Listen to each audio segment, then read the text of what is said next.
Hi BookTube. I decided to make a video this morning since it's quiet. It is March the 26th, 2017. It's 10:51 here in West Michigan.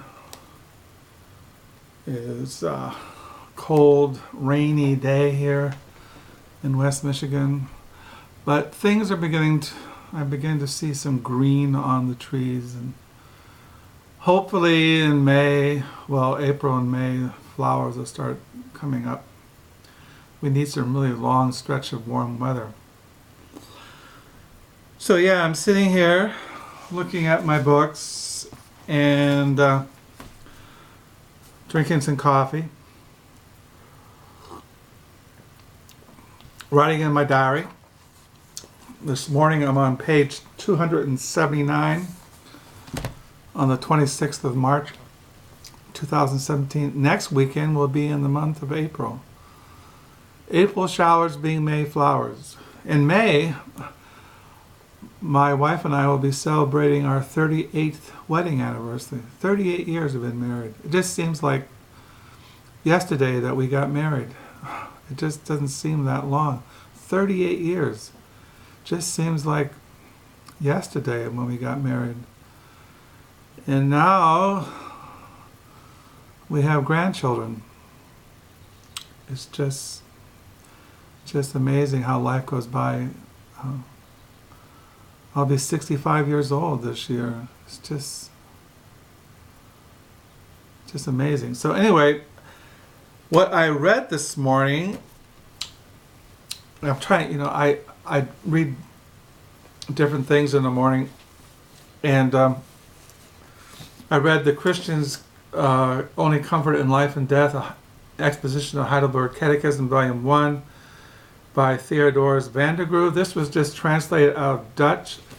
So you can see a picture of him, how he lived from 1705 and he died in 1784.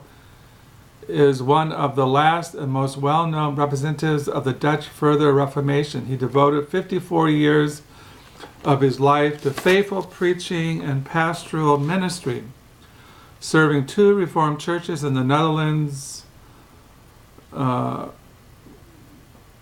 His numerous books convey a healthy balance of Reformed doctrine combined with biblical form of pastoral spirituality. And it goes on and on. So I was reading that, just been translated out of Dutch. And so I have a bunch of books here. This morning, my wife and I went downtown to Reader's World Bookstore. Interesting, Reader's World Bookstore downtown is celebrating this month 50 years of being in downtown Holland. 50 years. Carol can remember when she was a girl going to Reader's World. That's 50 years ago.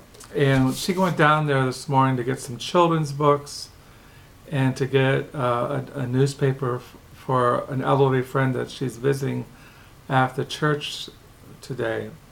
I picked up a book that I've been looking at for a while, and I finally decided to get it. It's a novel called The Nix by Nathan Hill. I've been looking at this and looking at it, and I finally decided, hey. So yeah, it says here, explosively funny, big-hearted debut that announces the arrival of an astonishing talent. So I got that this morning. So yeah, I've been reading this. Yesterday in the mornings I read Scripture as Real Presence, Sacramental Exegesis in the Early Church by Boersma. And I also read Spirit Hermeneutics, Reading Scripture in Light of Pentecost by Forward by Amos Young. This is by Craig Keener. I thought I'd just show these books for those who might be interested. This is God at War, the Bible and Spiritual Conflict by Gregory A. Boyd. And this is his book, Satan and the Problem of Evil, Constructing a Trinitarian Warfare Theodicy. by Gregory A. Board.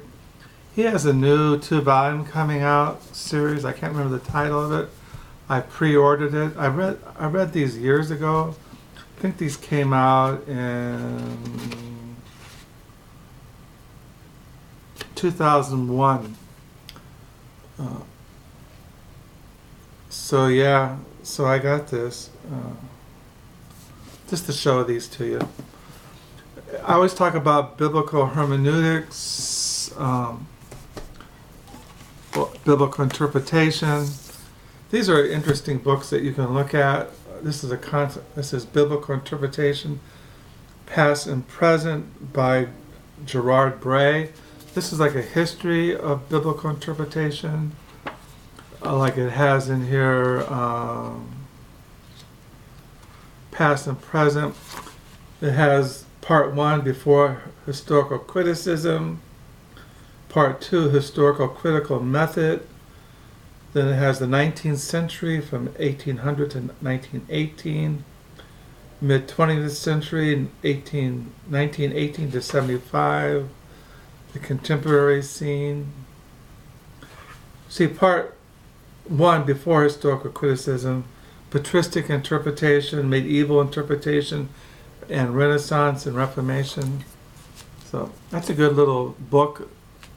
Also, this is a historical handbook on major biblical interpreters, editor by Donald A. McKim. It's like you can look in here on different, like they have an article on John Calvin from the Reformation. They have, let me see, they probably have, let me see here. Medieval. See here they have biblical interpretation in the early church. They have articles on Augustine of Hippo, Jerome, Origen, Tertullian. And then you have part 2, biblical interpretation in the Middle Ages, Thomas Aquinas, this Bernard of Clairvaux, the Dionysius, the Carthusian. So it's a good little book. Just basic books that, if you're interested in those kinds of things. Also, if you're interested in Origen, this is an interesting book. I was reading it again yesterday. This is by Henri de Lubac.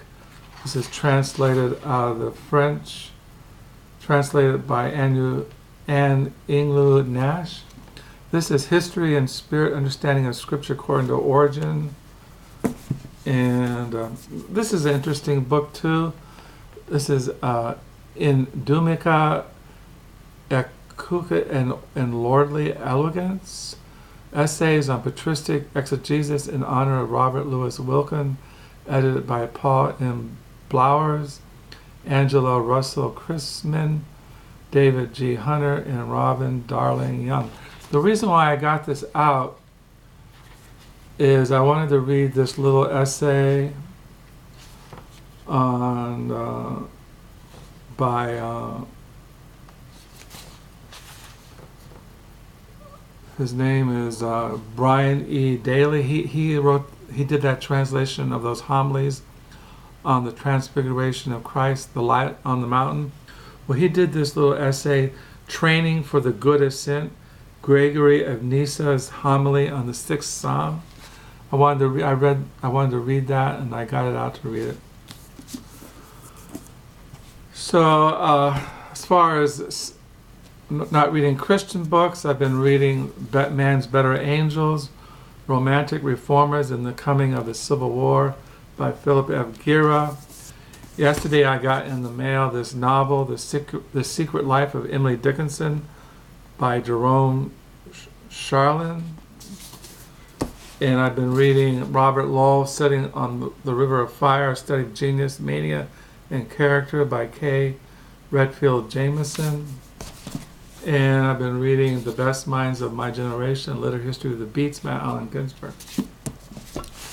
So all these books, this is my book world. I also been reading Writers on Writing, collected essays from the New York Times, introduction by John Darnton. So yeah, this is my world. I'm a bookworm. I've been a bookworm, like I said, my whole life. That's why I always feel kind of uncomfortable when talking about certain things. Like I'm always getting books. I don't like the word book hauls because I'm always getting books. It's, to me, getting books is like breathing. Getting books is like, to me, eating.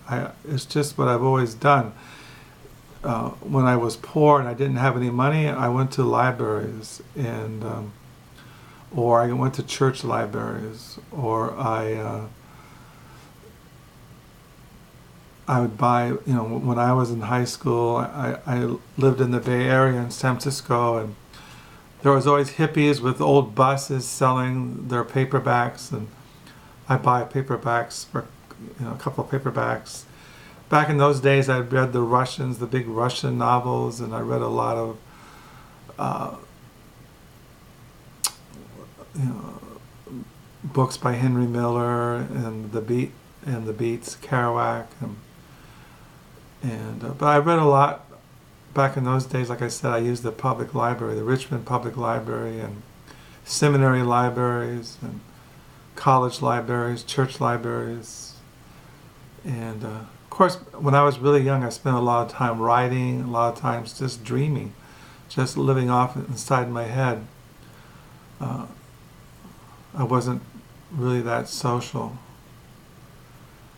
So yeah, so that's what's going on here in my book world. It's a new week. We're coming to the end of March, going into April, and so yeah, so I'm hoping you had a good weekend, that you'll have a good new week, and thank you for the comments and subscribers. I lose some, I gain some, but hey, I'm just here because I'm a bookworm. I'm a crazy old bookworm. And to me, like I said, reading books, writing, keeping a diary, going to libraries, going to book sales, thrift stores, reading is just, it's just what I am. I never really had an occupation. I never had a goal in life to be successful or make a lot of money. I never really wanted anything in this life except to serve Jesus Christ and to proclaim the glories of Christ. I didn't want to do anything else.